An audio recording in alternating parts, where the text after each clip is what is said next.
Hello, America. Mike Lindell here, founder of My Pillow and writer of From Crack Addict to CEO. Well, in the last chapter, we talked about my near-death experience number 8 at the Metrodome. Now we're going to talk about near-death experience number 9. Well, as I think I've mentioned, I've always been in the market for low-cost cotton. And I got a phone call one day from Tajikistan. A man named Humphrey said he could supply me all the cotton I needed for 1/10 of the price I was currently paying. Yes, there was going to be some import fees, but I was definitely interested. The flight to Dushanbe was not cheap, but I figured if I was going to get this company off the ground, it was going to take a little investment. So I booked the next flight to Dushanbe, and I was on my way to find my low-cost cotton in Central Asia.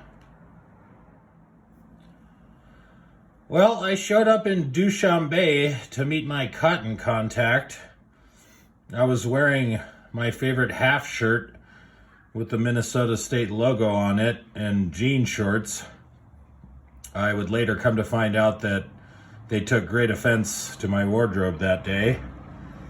I was quickly picked up by the secret police, and I never met my cotton contact. The rest of the story is not a good one.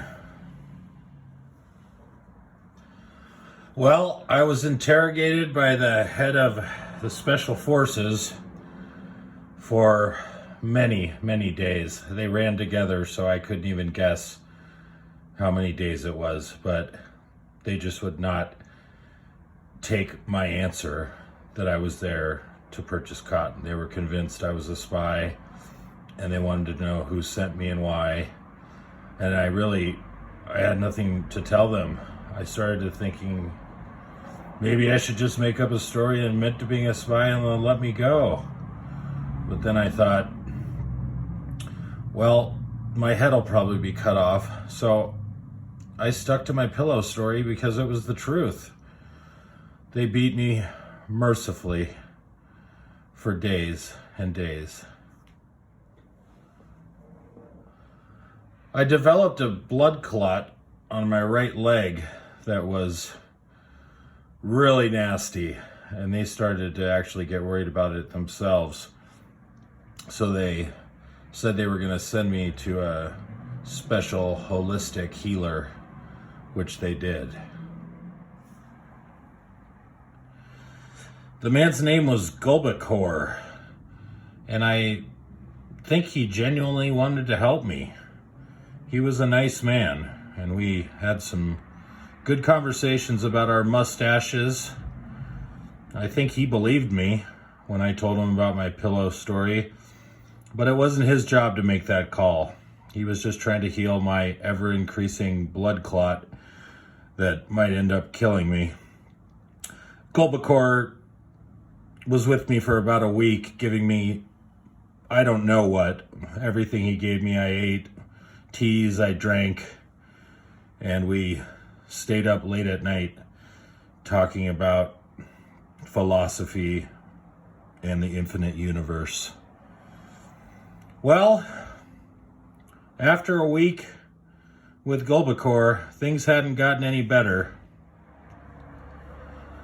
They actually got much worse, and Gulbakor was shamed and said his family would be shamed and shunned. So I felt bad about that, but my leg was frickin' killing me.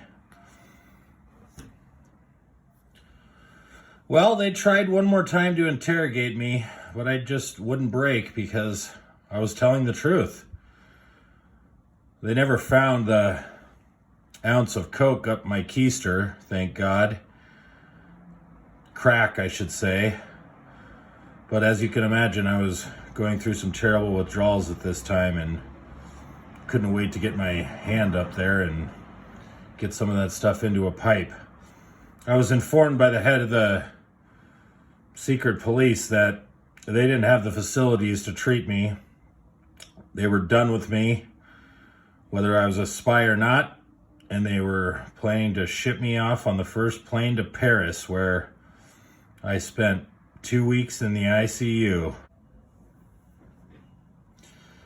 The blood clot continued to grow until I got to Paris, where, like I said, I was in that ICU for 2 weeks, almost lost the leg again, and they said I almost died as well.